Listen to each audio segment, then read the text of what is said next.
नमस्कार, सुदर्शन न्यूज में आपका स्वागत है। मैं हूं मुकेश कुमार और आप देख रहे हैं जवाब तो चाहिए। जवाब तो चाहिए में आज हम बात करेंगे राजनीतिक रूप से सबसे सजग और संगठित कौम की। मुस्लिम वोट बैंक की राजनीति करने वाली पार्टियां अब यह तय नहीं कर पाएंगी कि वो किस पार्टी के साथ हाथ मिलाएंगे और किस पार्टी के साथ नहीं, बल्कि अब मुस्लिम वोटों के ठेकेदार संगठन ही यह तय करेंगे कि वो क्षेत्रीय स्तर पर जिस पार्टी को वोट देंगे वो राष्ट्रीय स्तर पर किस पार्टी के साथ गठबंधन करे और किस पार्टी के साथ गठबंधन नहीं करे। मुस्लिम वोटों के बूते खड़ी हुई क्षेत्रीय पार्टियों पर मुस्लिम संगठनों का जबरदस्त दबाव है और अब वो अपने मन से किसी भी गठबंधन में शामिल नहीं हो सकते। मुस्लिम वोटों की राजनीति करने वाली पार्टियां पहले अपनी सुविधा से गठबंधन बनाते थे और फिर वोट बैंक के ठेकेदार संगठनों से बातचीत कर उन्हें मना लिया जाता था। लेकिन अब प्रधानमंत्री मोदी के बढ़ते राजनीतिक कद और बीजेपी की राष्ट्र समर्पित राजनीतिक एजेंडे के कारण मुस्लिमों को अपना एजेंडा पूरा करता नजर नहीं आ रहा या उनका अपना एजेंडा पूरा होता नजर नहीं आ रहा है। और यही वजह है कि अब वो अपने एक एक वोट का हिसाब खुद रख रहे हैं और वो खुद इस बात की पड़ताल कर रहे हैं कि क्षेत्रीय राजनीतिक पार्टियों के गलत निर्णय के कारण उनके वोट बैंक का बिखराव तो नहीं हो रहा है और उनका बिखराव कहीं फायदा बीजेपी को तो नहीं पहुंचा रहा है। उत्तर प्रदेश में जब यह बात सार्वजनिक तौर पर सामने आई कि सीट शेयरिंग का मामला यदि अखिलेश यादव के हिसाब से तय नहीं होगा तो समाजवादी पार्टी कांग्रेस के साथ गठबंधन भी नहीं कर सकती है, तब मुस्लिम वोट बैंक के ठेकेदारों ने अखिलेश यादव पर कांग्रेस के पक्ष में दबाव बनाना शुरू कर दिया।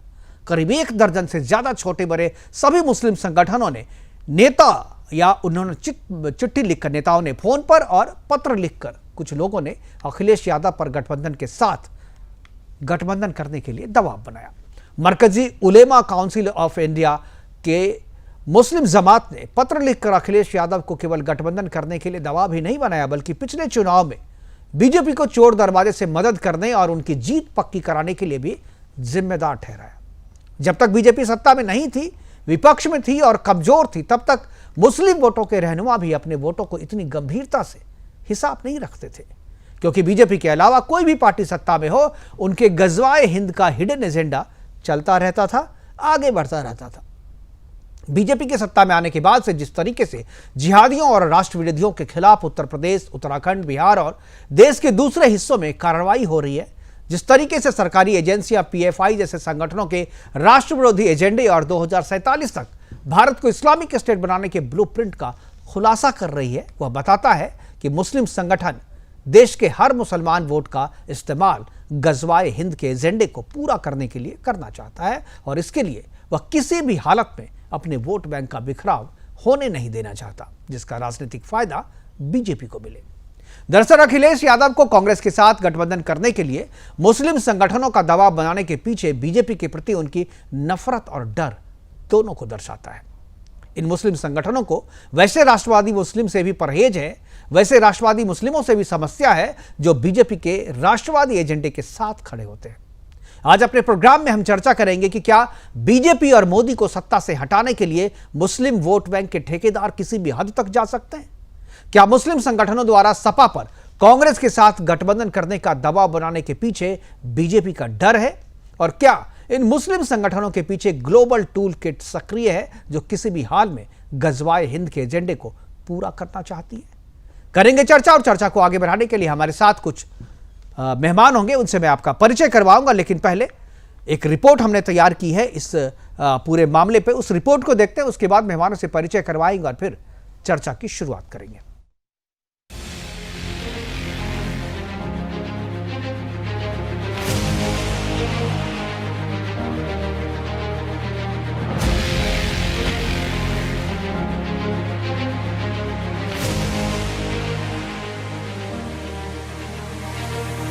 उत्तर प्रदेश में समाजवादी पार्टी और कांग्रेस का साथ यूं ही नहीं हो गया। इस साथ के पीछे देश और प्रदेश के मुस्लिम संगठनों का दबाव भी है। सुदर्शन न्यूज के पास कुछ मुस्लिम संगठनों के पत्र हाथ लगे हैं, जिससे साफ होता है कि मुस्लिम संगठनों ने अखिलेश यादव पर कांग्रेस के साथ गठबंधन करने का दबाव बनाया था। इन संगठनों के अलावा देश भर के दर्जनों मुस्लिम नेताओं और संगठनों ने भी फोन और पत्र लिखकर अखिलेश यादव को कांग्रेस के साथ हाथ मिलाने और सीट शेयरिंग को तय करने का दबाव बनाया था। मुस्लिम वोटों के बूते सत्ता पर 4 बार काबिज रही समाजवादी पार्टी पर अब मुसलमानों का उतना भरोसा नहीं रह गया है जितना मुलायम सिंह यादव के काल में हुआ करता था। मुलायम सिंह यादव ने मुस्लिम वोट बैंक को सुरक्षित रखने के लिए 4 सेवकों पर गोली चलवाकर अपनी निष्ठा साबित की थी, लेकिन इसके उलट मुस्लिम संगठनों ने अखिलेश यादव पर चोर दरवाजे से बीजेपी को मदद पहुंचाने का आरोप लगाया है। अपने पत्र में मुस्लिम संगठनों ने अखिलेश यादव पर आरोप लगाया कि वो बीजेपी को फायदा पहुंचाने के लिए बीजेपी के कदावर नेताओं के सामने कमजोर कैंडिडेट दिए और कांग्रेस के अलग होकर मुस्लिम वोटों को बांटा, जिसका फायदा सीधे तौर पर बीजेपी को हुआ। बीजेपी के सत्ता में आने के बाद गजवाए हिंद का एजेंडा एक्सपोज हुआ और उनका मकसद दूर होता जा रहा है। इसलिए जिहादी सोच वाले मुस्लिम संगठन एक एक मुस्लिम वोट का इस्तेमाल अपने गजवाए हिंद के एजेंडे को पूरा करने के लिए करना चाहते हैं और इस मकसद में वो भी किसी भी तरह की राजनीतिक चूक नहीं करना चाहते। इसलिए बीजेपी के मुकाबले कांग्रेस को मजबूत करने के लिए वो अखिलेश यादव पर दबाव बना रहे थे ताकि उत्तर प्रदेश की 80 लोकसभा सीटों पर बीजेपी को कड़ी टक्कर दी जा सके। राजनीति रूप से संगठित और सचेत कौम अपने एक एक वोट का इस्तेमाल अपने मकसद के लिए करना चाहती है और इस मुहिम से सबसे महत्वपूर्ण बात यह है कि उनके वोटरों में आधे ऐसे हैं जिन्हें इस मुहिम के बारे में कोई जानकारी तक नहीं है, लेकिन उनका इस्तेमाल किया जा रहा है।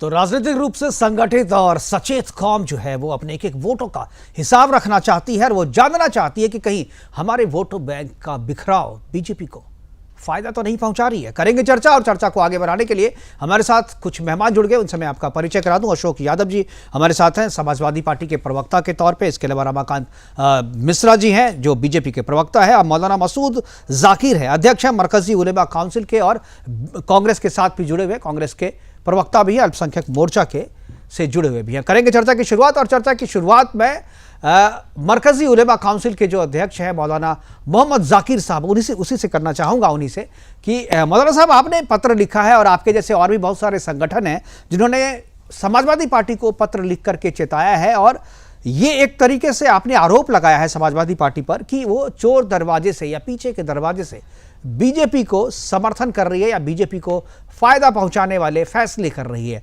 इसका अंदाजा आपको कैसे लगा? किस आधार पे आपने ये बातें रखी और क्या आपको लगता है कि आप ही मुसलमानों के ठेकेदार हैं और आप ही तय करेंगे कि मुसलमान किसको वोट दे किसको ना वोट दे? ये आप कैसे तय करेंगे कि सारे मुसलमान आपके पीछे हैं? देखिए, हम लोगों ने खास तरीके से मरकजी उलमा काउंसिल ने इस मुल्क के अंदर बीजेपी जो फिरका वाराना अंदाज में और तानाशाही तौर पर सरकार चला रही है, इसको दूर करने के लिए, यहाँ पर सेकुलर हुकूमत बनाने के लिए, तमामी सेकुलर दलों को मुत्तहिद करने के लिए हमने कोशिश की, मुहिम चलाई कि तमामी सेकुलर दल मुत्तहिद हों और वोटों का बिखराव जिसकी वजह से बीजेपी को फायदा होता है वो वोटों का बिखराव किसी तरह रुके।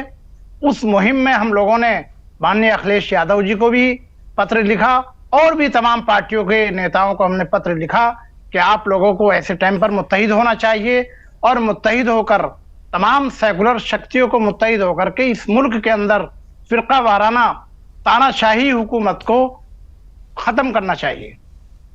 आप किस आधार पे तानाशाही कह रहे हैं हुकूमत को? आप तानाशाही और एक चीज और आपने कहा कि धर्मनिरपेक्ष ताकतों को, तो अब क्या बीजेपी को धर्मनिरपेक्ष नहीं मानते? देखिए, 91 में बाकायदा तरीके से ये तय हुआ, कानून बना कि जितने भी धर्म स्थल हैं हिंदुस्तान के अंदर, चाहे वो गुरुद्वारे हों, चाहे वो चर्च हों, चाहे वो कोई मंदिर हो या मस्जिद हो, किसी समाज या किसी भी समुदाय का कोई भी धर्म स्थल हो, उस पर अब किसी तरह की कोई नुक्ताचीनी नहीं होगी। ये बाकायदा कानून बना उस कानून के खिलाफ बीजेपी जो है पूरी तरह से अड़ियल रवैया इख्तियार कर रही है। खुशहाली मुल्क के अंदर, तरक्की, वो कौन सा कानून था, जरा वो कानून भी तो बताइए। वो कौन सा कानून था? नहीं, आपने अभी जो बताया कानून बना है, ऐसा कौन सा कानून था बताइए, मुझे जानकारी नहीं है उसकी। जिस कानून के बारे में आप कह रहे हैं, जिसका बीजेपी विरोध कर रही है, वो कौन सा कानून है? 91 में ये बना था, जो नरसिम्हा राव की सरकार थी, कि कोई भी धर्म स्तर पर अब किसी तरह का कोई भी नुक्ताचीनी नहीं की जाएगी। प्लेसेस ऑफ वर्शिप एक्ट की बात कर रहे हैं आप? प्लेसेस ऑफ वर्शिप एक्ट की बात कर रहे हैं आप? जी हाँ, तो ठीक है। तो उसके बारे में कहाँ कोई उसको हटाने की बात तो अभी की नहीं, मांग की जा रही है। अभी हटाया तो अभी है नहीं उसे, नहीं, तो फिर हटाया नहीं है। लेकिन देखिए, ऐसे में ये सब अजीब सा हो रहा है। जात पात का मसला है, कहीं कुछ नहीं। आपने समाजवादी पार्टी पर आपने इल्जाम लगाया और आपने कहा कि समाजवादी पार्टी जो है वो कांग्रेस के साथ ही हाथ मिलाए, कांग्रेस के साथ ही गठबंधन में जाए, और आपने चोर दरवाजे से समाजवादी पार्टी पर यह आरोप लगाया कि वो बीजेपी का समर्थन करती है। ये किस आधार पर कहा आपने? मतलब इसको जरा साफ करें। हमने ये नहीं कहा, हमने ये कहा कि माननीय मुलायम सिंह यादव जी जो हैं वो हमेशा गैर बीजेपी सरकार बनाने के लिए हर वक्त तैयार रहे। उन्होंने इसके लिए बाकायदा जिद्दोजहद की। आपके लिए भी हम मरकजी उलमा कौंसिल ये आपको मशवरा देती है कि आप बीजेपी को रोकने के लिए इस वक्त कांग्रेस से हाथ मिलाइए और अपने जाती मफाद और अना को छोड़कर मुल्की मफाद के लिए और सेकुलर ताकतों को मजबूत करने के लिए सोचिए। और अगर मान लीजिए, अगर आपके हिसाब से समाजवादी पार्टी कांग्रेस के साथ नहीं जाती है, ऐसा बहुत से ऐसे चुनाव हुए जहां पर वो अकेली लड़ी है, तो क्या मुसलमान समाजवादी पार्टी को वोट नहीं करेगा? या आप ये अपील करेंगे मुसलमानों से कि देखिए, यूं तो मैं मुसलमानों का कोई ठेकेदार नहीं हूं भाई। मुसलमान गौर करेगा इस पर, बहुत संजीदा होकर गौर करेगा। लेकिन आज की तारीख में ये मान लीजिए आप कि दो खेमों में हिंदुस्तान की राजनीति बटी है। जो लोग बीजेपी को हटाना चाहते हैं वो कहीं ना कहीं इंडिया गठबंधन के साथ हैं, और जो लोग बीजेपी की फेवर करने की बात कर रहे हैं वो भले अपने दम पर लड़ने की बात करें, कहीं ना कहीं फेवर हो रही है, ये क्लियर है। ठीक है। अशोक यादव जी हमारे साथ हैं। अशोक यादव जी, आप पे इल्जाम है और आपकी पार्टी में के जो साथ, हालांकि जो मौलाना साहब हैं वो तो अपने जो काउंसिल है उस काउंसिल की तरफ से पत्र लिखा था उन्होंने, लेकिन वो चूंकि कांग्रेस से भी जुड़े हुए हैं तो उन्होंने कहा, और ये बात चल रही है कि उनके दबाव के कारण समाजवादी पार्टी ने कांग्रेस से हाथ मिला। उनके जैसे और से संगठन, केवल अकेले ये संगठन नहीं है, और भी सारे संगठन हैं, उन्होंने अखिलेश यादव पर दबाव बनाया है कि आप जो है कांग्रेस के साथ हाथ मिलाए, नहीं तो मुस्लिम आपको वोट नहीं करेगा। देखिए मुकेश जी, इस देश का हर वो नागरिक या हर वो संगठन जिसको देश से प्यार है, जिसको देश के संविधान से प्यार है, जिसको देश के लोकतंत्र से प्यार है, वो यही चाहेगा कि भारतीय जनता पार्टी किसी भी तरह सत्ता में न वापस आए। क्योंकि आपने कभी इतिहास में ऐसा नहीं देखा होगा किसी सरकार को बैलेट लूटते हुए। लेकिन ये भाजपा की ऐसी सरकार है जिसने बैलेट लूटने का काम किया। बूथ कैप्चरिंग तो हम लोग सुने थे कि गुंडे मवाली बूथ कैप्चरिंग करते हैं, लेकिन सरकार के द्वारा बूथ कैप्चरिंग किया जाना और माननीय सुप्रीम कोर्ट में जाके एक्सपोज होना, तो ऐसी सरकार को हटाने के लिए, चाहे वो मुस्लिम हो, चाहे हिंदू हो, चाहे सिख हो, चाहे ईसाई हो, हर भारतीय भाई जो ऐसी आताताई सरकार को हटाना चाहता है वो बिल्कुल यही चाहेगा कि वोटों का बिखराव ना हो।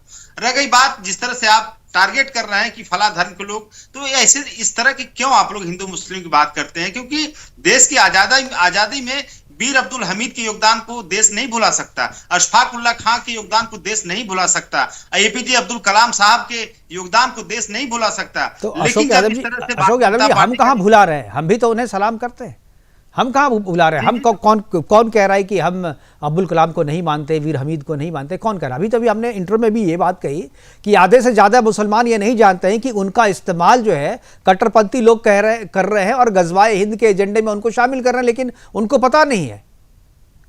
दुख तो यही इसी बात का है ना कि जिन मुसलमान वोट का इस्तेमाल आप लोग कर रहे हैं अपने कट्टरवादी एजेंडे को पूरा करने के लिए, अपने जिहादी एजेंडे को पूरा करने के लिए, उसमें जो मुसलमान है वो सारे मुसलमानों को आप शामिल कर लेते हैं, चाहे वो आपके साथ हो या नहीं हो। आप एक एक वोट का हिसाब रख रहे हैं कि वो हमको दे और हम अपना एजेंडा पूरा करें। आप पीएफआई का जो एजेंडा 2047 का था उसका ब्लूप्रिंट जो है सरकार ने थोड़ी उसको एक्सपोज किया, उसको तो सुरक्षा एजेंसी एनआईए ने एक्सपोज किया है ना। अभी गजवाए हिंद के बारे में फतवा जो है देवबंद ने जारी किया है ना, तो ये कोई बीजेपी थोड़ी कर रही है। मुकेश जी, आपने जो जिहादी और क्या क्या बातें बोल दी, आपको याद होगा प्रदीप कुरूलकर एक आरएसएस से जुड़ा हुआ जो डीआरडीओ में वैज्ञानिक था, वो कौन सा जिहाद चला रहा था, देश की खुफिया जानकारियों को आईएसआई को दे रहा था। ध्रुव सक्सेना कौन सा जिहादी था जो भारतीय जनता युवा मोर्चा का सदस्य था, जो आईएसआई से मिलकर के देश की खुफिया जानकारी देता था। तो इस तरह के शब्दों का इस्तेमाल किसी खास समुदाय के प्रति करना ठीक नहीं है। इस तरह के लोग हर संगठन में हर जगह पाए जा सकते हैं।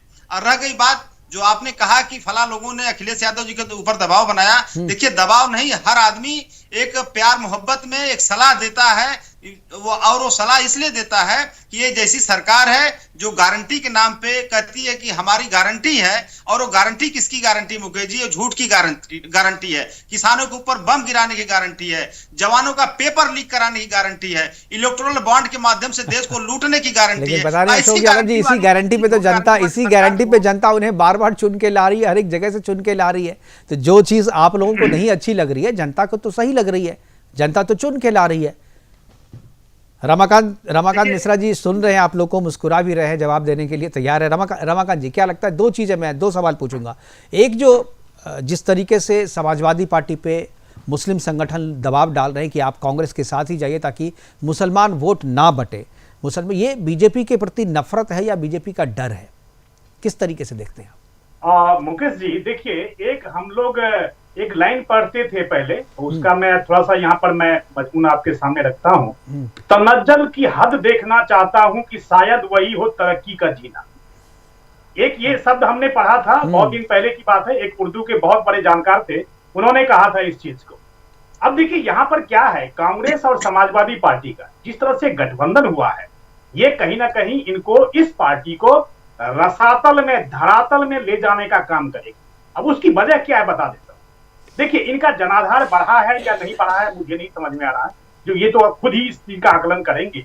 लेकिन जिस तरह से 2019 के आंकड़े हमारे सामने हैं, उस समय में भी जिस तरह से बीएसपी के साथ समाजवादी पार्टी का गठबंधन था, 38 सीट पे समाजवादी बीएसपी लड़ रही थी और 37 सीट पे समाजवादी पार्टी लड़, उसमें बीएसपी तो बाजी मार गई, 10 सीट लेकर के बाजी मार गई, समाजवादी पार्टी का 5 सीट पे अटक गया, और कांग्रेस का 6% वोट था, जिसमें 67 सीटों पर वो चुनाव लड़ी थी और 1 सीट जीत करके आई।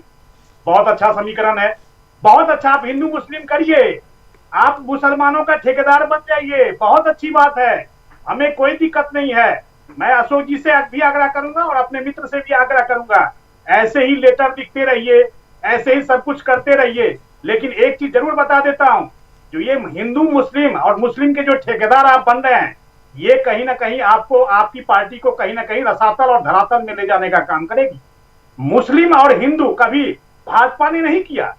आप लोग नैरेटिव सेट करने की कोशिश करते हैं ना, क्योंकि 2024 का चुनाव है और विधानसभा के अंदर में भी आपने देखा था जिन्ना साहब महिमा मंडन कर रहे हैं, और कांग्रेस के नेता हाफिज साहब, अरे जो आतंकवादियों के साथ अगर हाथ मिलाने का काम करेगा, उसकी हैसियत ये जनता दिखाएगी 2024 में भी, और आने वाले अनेक विधानसभा चुनावों में भी आप देखेंगे आपकी स्थिति क्या होगी। तो इसीलिए मैं जरूर कहता हूं, जो कि आप विकास को, जो देश विकास के साथ चलेगा वो भाजपा के साथ चलेगा, जो हिंदू मुस्लिम और आतंकवादियों का हाथ मिलाएगा वो चलेगा इंडिया गठबंधन के साथ चलेगा। मुकेश जी, मैं बड़े ही नम्रता से पूछना चाहता हूं, एक चीज बताइए, तानाशाही क्या होता है? मुझे जरा तानाशाही का परिभाषा समझा दीजिए। अरे भाई, धर्मनिरपेक्ष या सेक्युलरिज्म, ये क्या होता है, इसकी परिभाषा जरा समझाएंगे? क्योंकि मुकेश जी, मनमोहन सिंह जी कहते थे इस देश में पहला हक अल्पसंख्यकों का, मुसलमानों का है, ये उनको ये सूट करता है।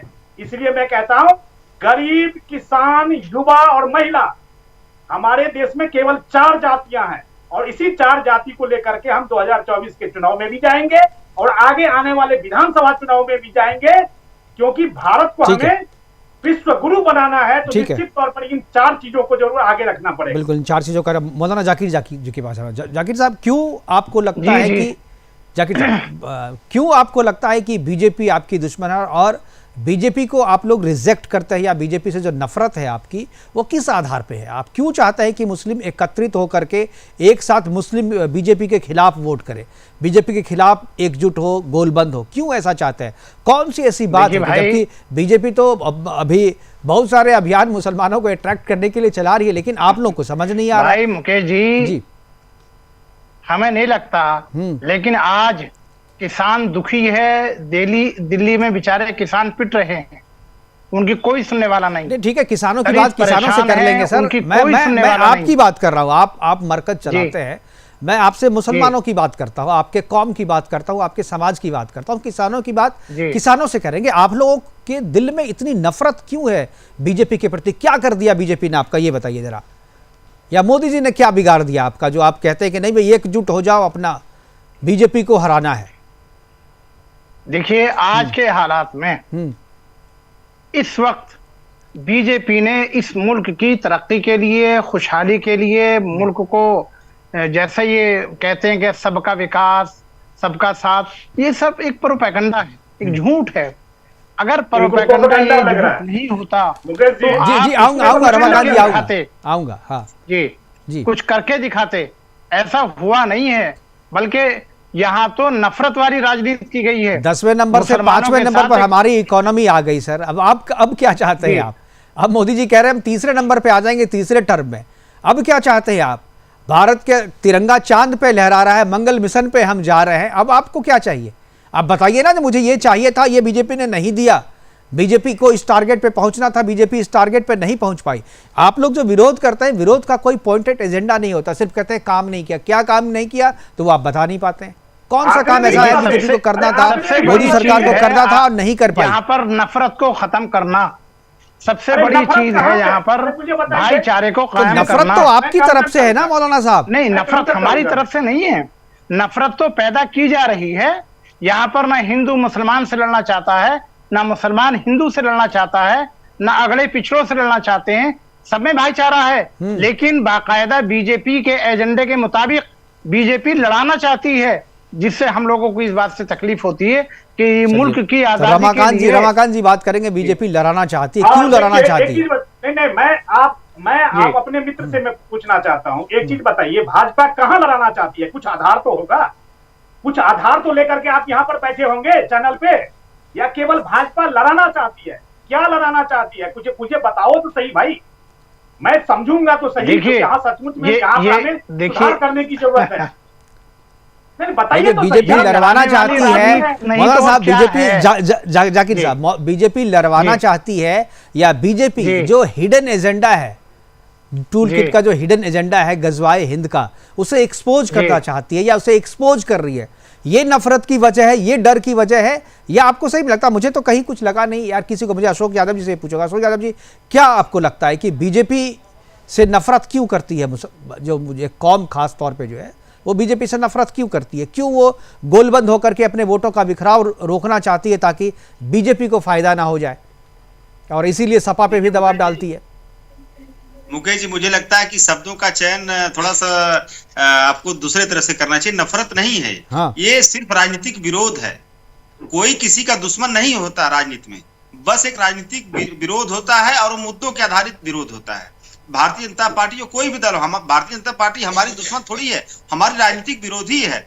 और विरोध क्यों हम करते हैं? कोई ऐसा नहीं कि जर जोरू जमीन का झगड़ा हमसे भारतीय जनता पार्टी का है। हमारा राजनीतिक विरोध बस इसी बात का है कि जिस तरह से हिडन एजेंडा की बात आप लगातार कर रहे हैं, वो हिडन एजेंडा क्या है मुकेश जी? वो हिडन एजेंडा यही है कि इलेक्टोरल बॉन्ड के माध्यम से, क्विड प्रो क्यो के माध्यम से लेन देन के करके देश को लूटा जाए और भाजपा को सींचा जाए। ये hidden agenda Bharatiya Janata party को वो कहती है कि आपने कहा ठीक है मैं आऊंगा आपके पास। चांद पे पहुंच गए, आप यही कह रहे थे ना, तो मंगल पे या चांद पे मोदी जी तो पहुंचाए नहीं है देश को।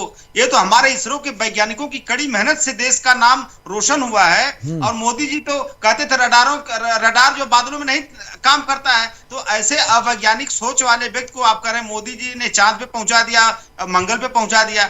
आप ये बताइए कि इस देश का युवा सड़कों पे क्यों है? इस देश के किसान क्यों गोली खाने पे आमादा है? इस देश के किसानों के ऊपर, अन्नदाताओं के ऊपर क्यों ड्रोन से बम गिराए जा रहे हैं? क्यों वो भाजपा का विरोध कर रहा? कोई न कोई तो कारण होगा। ड्रोन से कहाँ बम गिराया गया सर? अशोक यादव जी, कहाँ ड्रोन से बम गिरा दिया गया? क्या क्या बोल देते हैं आप? बम कहाँ गिराया गया ड्रोन से? भाई वो तो नजर रखे हुए है ड्रोन। आंसू गैस के गोले नहीं गिराए गए भाई आंसू गैस के गोले तो किसी भी, क्या आपके शासनकाल में आपने कार सेवकों पर गोली नहीं चलवाई थी? आपने कार सेवकों पे आंसू गैस के गोले नहीं दगवाए थे? आपने कार सेवकों की हत्या नहीं की थी? तो फिर अब जिसके अपने, अब अपने गिरेबान में झांक के देखिए ना। अब जिस तरीके की बात कर रहे हैं, जैसा सरकार जब चलाया जाता है तो प्रशासन को मेंटेन करने के लिए सब सारी चीजें सामान्य बातें हैं। चलिए जवाब देंगे रमाकांत जी। मुकेश जी देखिए, यहाँ पर अभी इन्होंने कहा हिडन एजेंडे की बात कही है, इलेक्टोरल बॉन्ड की भी बात करी इन्होंने।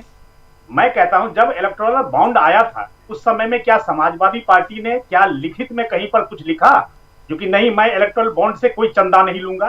पहली बात। दूसरी बात, जो अशोक यादव जी यहाँ पर बैठे हुए जो कि नौजवान सड़क पर है, अरे एक चीज बताइए, मेरे पास प्रेस इंफॉर्मेशन ब्यूरो का मेरे पास ये है और हमने कितना रोजगार दिया 2022-23 के अंदर में, ये उसमें पूरा लिखित है, ये मेरे पास है। क्या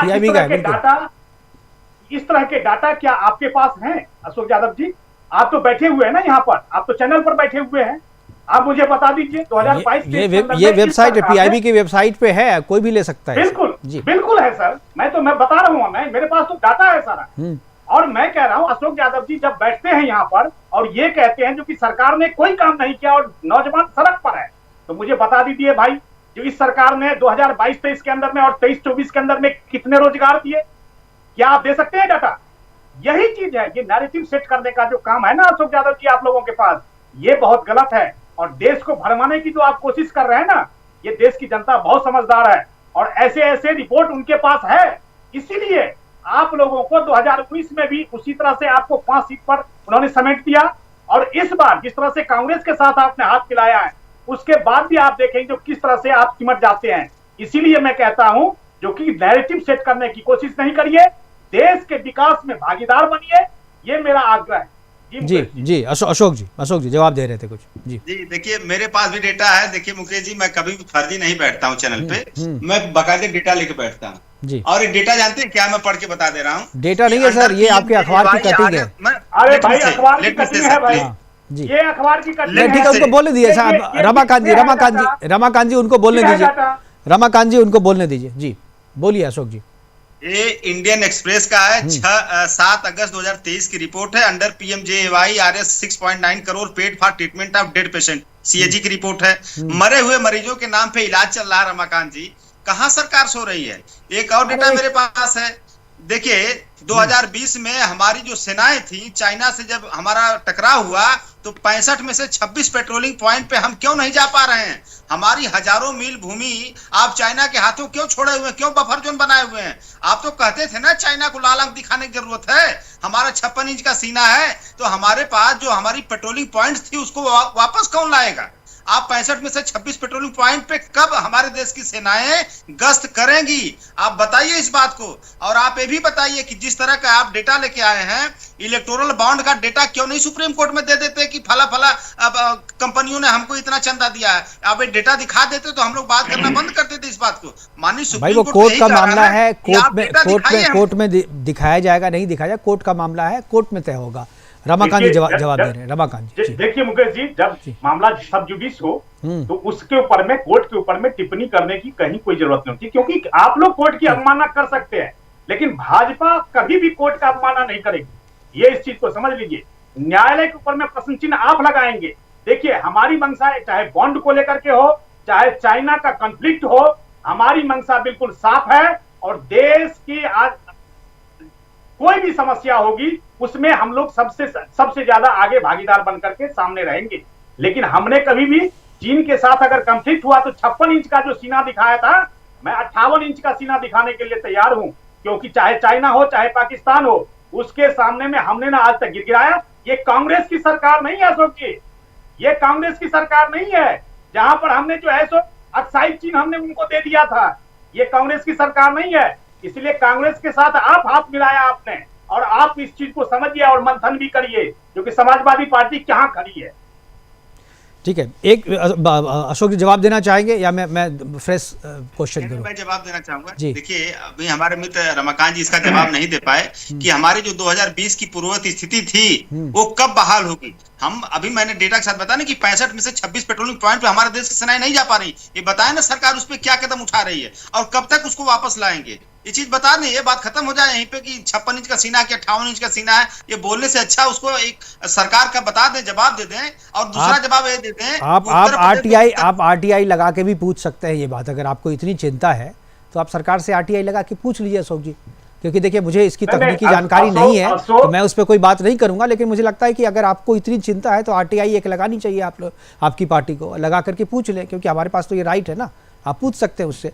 मेरा सवाल कुछ और है। मैं जो मौलाना साहब जो पत्र लिख रहे हैं आपको और आप पे दबाव डाल रहे हैं कि आप कांग्रेस के साथ जाएंगे तभी हम आपको वोट करेंगे, क्या आपको लगता है कि आज के दौर में जिस तरीके से पीएफआई एक्सपोज हुई, 2047 का जो उनका ब्लूप्रिंट था वो एक्सपोज हुआ, उसके बाद अभी देवबंद से गजवाए हिंद का फतवा दिया जा रहा है, जिस तरीके से जो कैरेक्टर एक उभर के आ रहा है एक खास वोट बैंक समूह का जो है, उसके बाद भी क्या आपको लगता है कि समाजवादी पार्टी को उसी वोट बैंक पर निर्भर होकर के अपनी राजनीति करनी चाहिए, या उसको भी चाहिए कि भाई तुम हमें वोट दो चाहे नहीं दो, हमारा एक राष्ट्रवादी एजेंडा है, हम देश के लिए राष्ट्र के लिए काम करते हैं, अगर आपको उसी एजेंडे पर चलना है तो हमारे साथ आइए, नहीं आना है तो मत आइए। लेकिन जिस तरीके से आप चिट्ठी पे फोन पे दबाव बना करके आप पे बनाया जाता है और आप मुस्लिम वोट बैंक के कारण आप हाथ मिला लेते हैं, क्या आपको लगता है कि ये देश हित में है? बड़ी हंसी आ रही मुकेश जी, आप कहते हैं राष्ट्रवादी एजेंडा। राष्ट्रवादी एजेंडा क्या होता है मेरे तो समझ में नहीं आ रहा कि राष्ट्रवादी एजेंडा क्या ये होता है कि राष्ट्र के साथ झूठ बोला जाए, जो किसानों की आय दोगुनी करने की बात करते थे। आप अशोक जी पढ़े लिखे इंसान हैं, आप इतने समझदार सुलझे हुए इंसान हैं, जिस टॉपिक पे हम बात कर रहे हैं हमें वहीं पे जाना चाहिए। राष्ट्रवादी एजेंडा क्या होता है मैं समझ नहीं पा रहा हूँ। आपका राष्ट्रवादी एजेंडा क्या कहना चाह रहे हैं मुकेश जी? राष्ट्रवादी एजेंडा क्या यही है कि राष्ट्र के साथ धोखा दिया जाए? मुकेश जी, राष्ट्रवादी एजेंडा यही है कि राष्ट्र के साथ धोखा दिया जाए? राष्ट्र भाई तो कौन किया राष्ट्र के साथ धोखा? अगर कोई धोखा किया तो आप कोर्ट जाइए। अगर कोई राष्ट्र के साथ धोखा किया है तो ये तो बड़ा मामला है राष्ट्रद्रोह का, आप जाइए, कोर्ट संज्ञान लेगी आपको। आप केवल बोल देने से पॉलिटिकली नहीं होगा ना, अब तो आप जो बोलते हैं उसको साबित भी करना पड़ेगा। अब राजनीति जो है, राजनीति का कैरेक्टर भी जो है वो चेंज हो रहा है। हमारे पास समय की कमी है, मैं मौलाना साहब के पास जाऊंगा, उसके बाद रमाकांत जी अगर आप 10 सेकंड में अपनी बात करना चाहते हैं पूरी तो आप बात कीजिए। 10 सेकंड है रमाकांत जी। अब देखिए अशोक जी बहुत अच्छी तरह से जानते हैं राष्ट्रवादी एजेंडा क्या होता है। ये कार सेवकों के ऊपर में गोली चलाना जो है ना, ये एजेंडा नहीं होता है अशोक जी। जिस तरह से आप लोगों ने कार सेवकों के ऊपर में गोली चलाई, और निश्चित तौर पर 2024 का चुनाव आने वाला है, दो हाथ कर लिया जाएगा, कोई दिक्कत नहीं है। देश की जनता भी यहीं पर है और हम लोग भी यहीं पर है। ठीक है सर। जाकिर साहब, हमारे पास समय की कमी है, आखिरी कमेंट अगर आप कुछ बोलना चाहें। देखिए, मरकजी उलमा कौंसिल बराबर जो है इस मुल्क में भाईचारा कायम करने के लिए, और यहाँ पर जो है हिंदू मुस्लिम दलित सबके अंदर भाईचारा कायम करना चाहती है। वही भाईचारा जिस भाईचारे की बुनियाद पर इस मुल्क को अंग्रेजों के चुंगल से आजाद कराया गया, और उसमें बहुत बड़ी कुर्बानियों के बाद ये मुल्क आजाद हुआ। लेकिन आज इस भाईचारे को मिटाने के लिए जो लोग भी कोशिश कर रहे हैं वो मुल्क दुश्मन हैं, मुल्क के अंदर वो बिगाड़ पैदा करना चाहते हैं, हम उसके विरोधी हैं। हम यही इल्जाम तो आप पे भी है कि आप वो बिगाड़ पैदा करना चाहते हैं। आप चाहते हैं कि एक खास समुदाय के लिए ही सारी राजनीति जो है वो काम करे, पूरा एजेंडा, पूरा सरकार जो है एक खास समूह के लिए जो है काम करता रहे तभी ठीक है। अगर देश के लिए करे, पूरे समाज के लिए करे तो शायद वो आपको मंजूर नहीं है। ठीक है, हमारे पास समय की कमी है। हमारे साथ जुड़ने के लिए अशोक यादव जी आपका, मौलाना मोहम्मद जाकिर साहब आपका, और रमाकांत मिश्रा जी आपका बहुत बहुत धन्यवाद। आप जुड़े और अपनी बातें हमारे साथ साझा की। लेकिन जिस तरीके से एक एजेंडे के तहत पत्र लिखकर समाजवादी पार्टी और कांग्रेस को एक साथ आने के लिए जो कौम कह रही है, उस कौम का मतलब, उस कौम का मकसद जो है वो समझा जा सकता है। उसका मकसद केवल चुनाव जीतना नहीं, बल्कि अपने एजेंडे, गजवाए हिंद के एजेंडे तक पहुंचने के लिए हर उस कोशिश को कामयाब करना है जिसके बूते उस एजेंडा की तरफ एक कदम भी आगे बढ़ा जा सके। फिलहाल अभी के लिए इतना ही, दीजिए इजाजत, नमस्कार।